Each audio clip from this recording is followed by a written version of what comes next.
Although I had successfully eliminated Alessandro Winters, my troubles weren't quite over. Namely, I had to figure out what exactly I was going to do about the grasshoppers. Now, if you'll recall, I had successfully disposed of the grasshoppers that I had unleashed when I brewed my black dragon pearls. You might think that's the end of that particular problem, but you'd be dead wrong. The fact that the grasshoppers emerged from my tea meant that all the tea in my little shop could be contaminated, and there would be no way of knowing until I tried to brew it. That nasty woman had left me with quite a dilemma. Of course, the only solution was to cleanse my entire tea house. The process is both painful and arduous, but it would be worth it. If I didn't manage to purify my tea, I'd have to throw it all out. Or I'd end up victim to the grasshoppers. So, I returned home and picked out a basic Japanese green tea with long, twisted leaves. Going by the name of Gyokuro Imperial, it's famous for having a dark, vegetal taste. As far as teas go, it isn't one of my favorites, but I kept some on hand just in case of situations like this. Once I'd selected a portion of tea, I moved on to the garden I kept behind the house. I was instantly drawn to the hollyhocks at the edge of the garden. They were bright pink blooms on tall stalks, trumpeting proudly into the sky.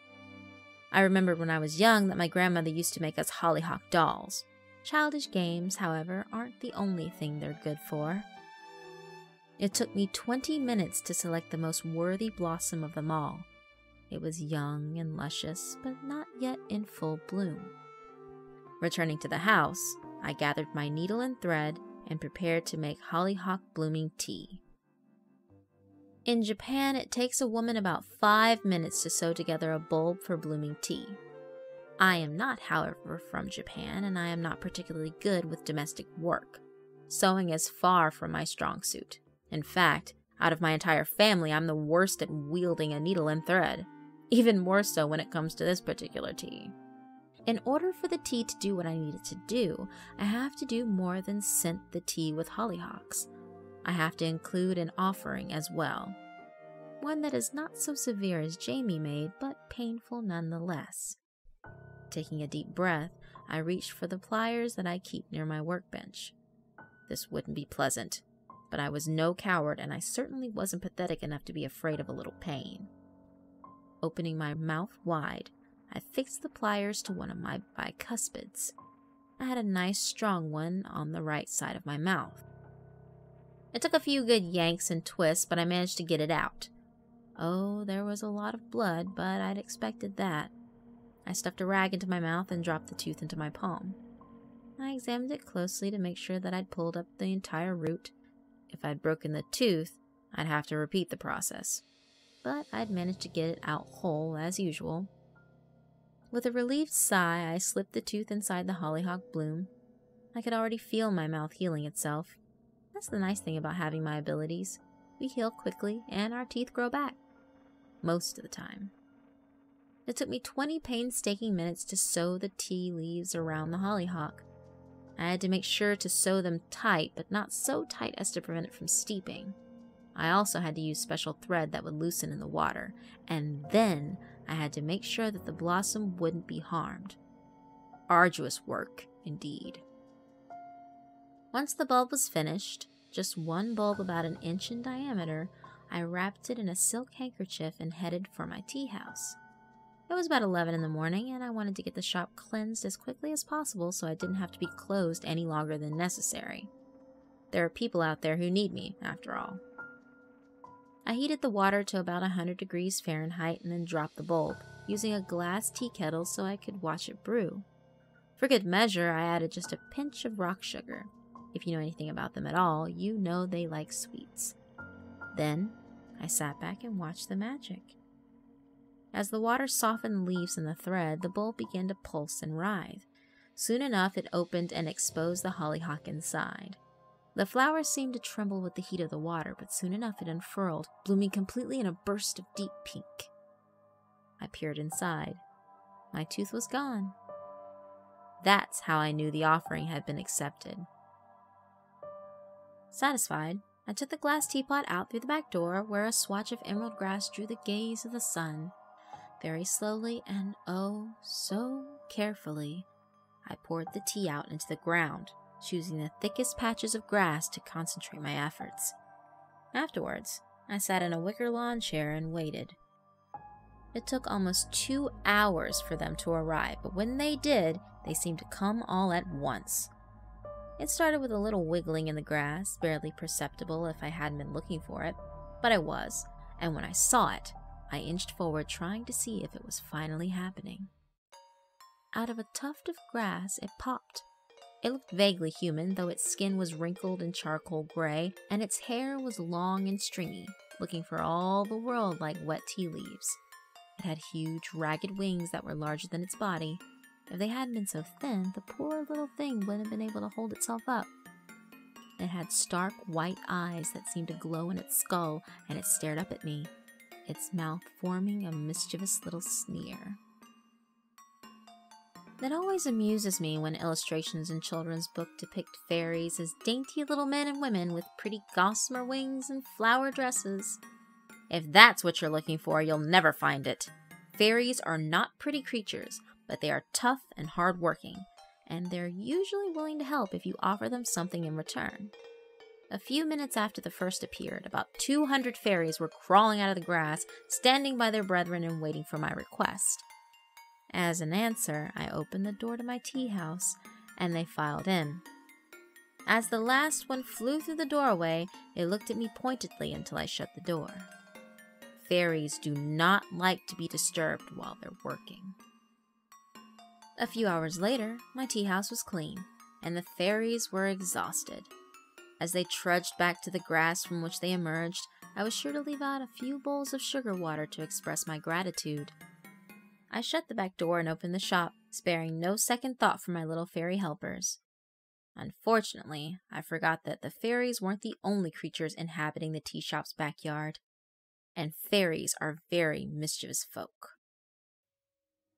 When I woke up the next morning and saw the news, I refused to believe what had happened.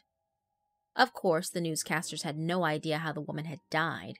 They said the victim was a 24-year-old Caucasian female with blonde hair and green eyes. It had taken some doing to find out her identity because she was withered down to the bone, her skin shrunk tight around her frame as though all the meat inside her had been sucked out. The police chief commented that he'd never seen a case like this before. But I had. Or, rather, I'd heard tell of it from my mother. And I knew immediately that this death heralded the return of someone I thought was long dead. The general consensus I've found is that dead people remain dead and there is no bringing them back. Sure, as a society, we're obsessed with the idea. We talk about necromancy and ghosts and psychics. We want to believe that death isn't the end. It's sweet, really, although sometimes a little pathetic. The thing is, death is real. It is the end.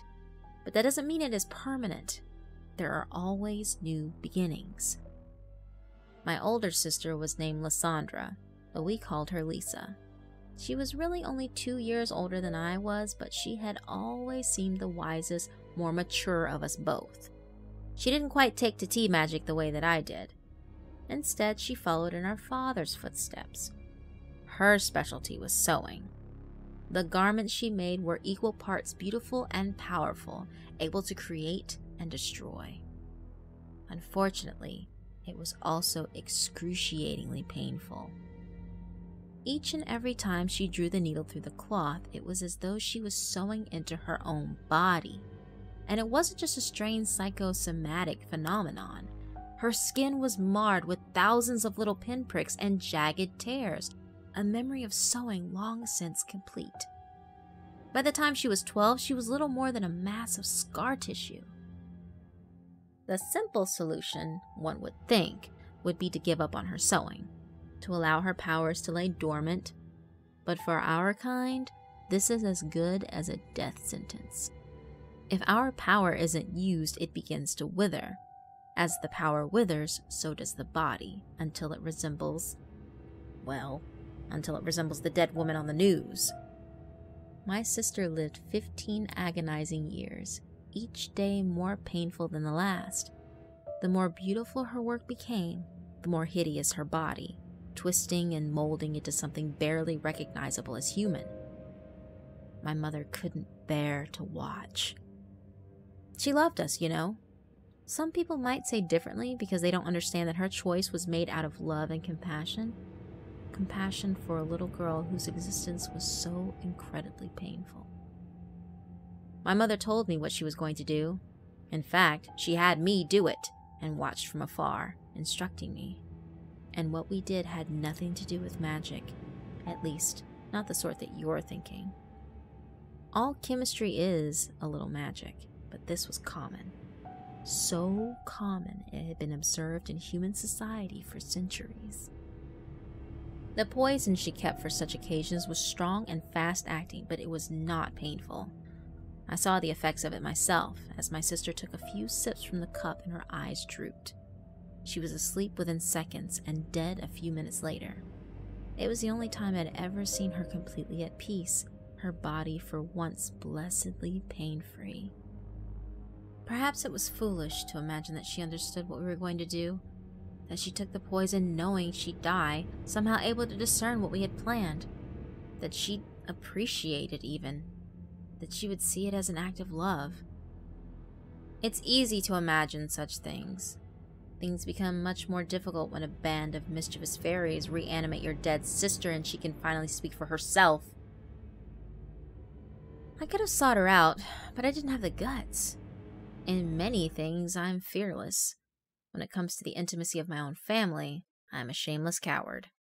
Besides, I felt like I owed it to her, to let her come to me on her own terms, make of my life what she would. As I waited for her appearance, I watched the body count increase. The news was calling it an epidemic, and people were beginning to suspect it was some kind of disease. The term biological warfare was even thrown around a time or two. Of course, there aren't many viruses that can ravage the body the way that Lisa could. It was just after they'd found the 5th victim, a little boy who had disappeared from the local park, that she came to see me. I could feel somewhere deep in my bones that she would be coming for me. That's why I stayed at the tea house later than usual. I knew she'd be there. I sat down to brew a rare yellow tea and waited, my eyes trained on the door with the precision of a great marksman. True to form, she arrived at the witching hour, 3 in the morning, as my candles were burning low and I was on my 4th pot of tea. She was beautiful, just as I remembered her. Ever and always 15.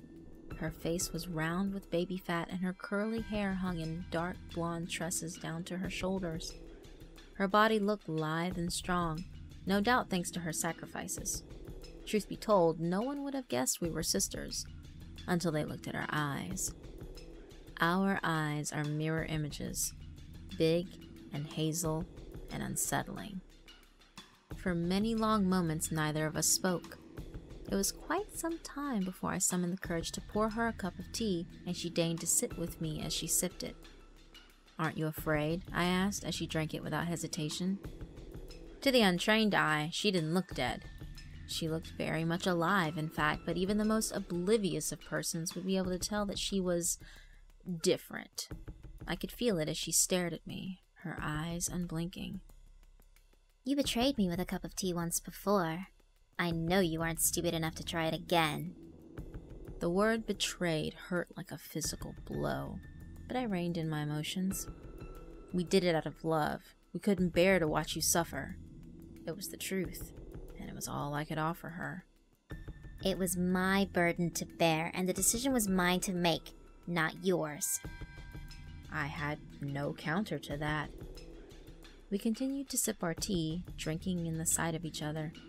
The empty years of separation stretched out between us like a yawning gulf. "Are you going to kill me too?" I asked. She shook her head. "Why did you kill them?" "I was hungry." Hungry enough to kill 5 in 2 weeks? At that, she smiled at me. It transformed her, and I knew that she was no longer human. She was Lisa, of course, but she wasn't the same Lisa that I'd once known. Death had done something to her. "Death leaves a person hungry. Your little stunt did yield some good, little sister. In death, I learned many things, secret things, and I learned that blood and flesh and bone These things keep the pain away. These things are my salvation. The air suddenly felt rigid. She was looking at me the way I imagine a wolf looks at the sheep it's about to rip apart. "What do you want from me?" It was the dreaded question, one that, as yet, I'd been too afraid to ask. She had to want something, anything to reconcile my past wrongs. Whatever she asked for, it was my duty to give. It's hard work finding food, seeking out the plump and juicy and delicious. It takes time and effort, both of which are better spent on my sewing. She sipped her tea as I gave her a surprised look. Are you so surprised that I've returned to my craft? It's my destiny, and now I've found a way to do it without pain. And you're going to help me. You will find victims for me. Most anyone will do. I will require at least one a month, sometimes more. You'll bring them to me, and you'll let me do what I have to do. And if I don't? I thought of what I'd done to Jamie. I thought of doing that to someone new every month for the rest of my life. She shrugged as she said, Then I'll take your life instead, as is my right, and I'll move on with my existence. I paused to consider that, knowing it wasn't an option. And yet, what does it feel like? What you do to people? She seemed to have anticipated the question. Her eyes darkened as she reached her hand to me, palm up, and waited for me to take it. Before I made my choice, I had to know. So I ignored the alarm screaming in my brain and I took her hand. The pain that flashed through my body was pure agony. It was a litany of fire poured out into each and every one of my nerve endings. My throat and chest constricted and I couldn't breathe. It felt as though my bones were turning in on themselves, crushing my internal organs into mush. I could feel a hot pressure behind my eyes, and I wondered for a moment if they would pop right out of my head. My mouth opened to scream, but nothing came out. Instead, my lips withered back from my jaw, leaving my jagged teeth exposed as though I were already no more than a skull. She pulled back and I collapsed against my chair. It was several long minutes before I returned to normal, my body pressure evening out and my breathing coming in ragged gasps. She couldn't have touched me for more than 2 or 3 seconds, but it had felt like hours. Now you know what it was like for me all those years, she said. There was no hate in her voice, no relief, no absolution. Nothing. She was no longer capable of true emotion. She simply existed, life in its purest, most basic form. She was terrifying. As I began to tremble, she waited for my decision. In the end, I had to make my choice. It's been 6 months since Lysandra was pulled out of her grave in the back of the tea house, and time has gone by slowly. 6 months translates to 6 victims, to both feed her hunger and placate her gnawing pain. At first, I tried to only choose people who deserved such a terrible death. To kill is not such a difficult feat, but to do so repeatedly over a long period of time, that takes a toll even on something like me. Eventually, I was forced to confront what I already knew to be true. It is impossible to tell who deserves to live and who deserves to die. Life is never so black and white, so morally clear. We'd like it to be, of course, but the fact of the matter is that good and bad are muddled together into humanity, and there's nothing we can do about it. Last month, an absent-minded mother left her 3-year-old daughter at the tea house while she ran out to do some errands. Lysandra wanted her. There was nothing I could do but oblige.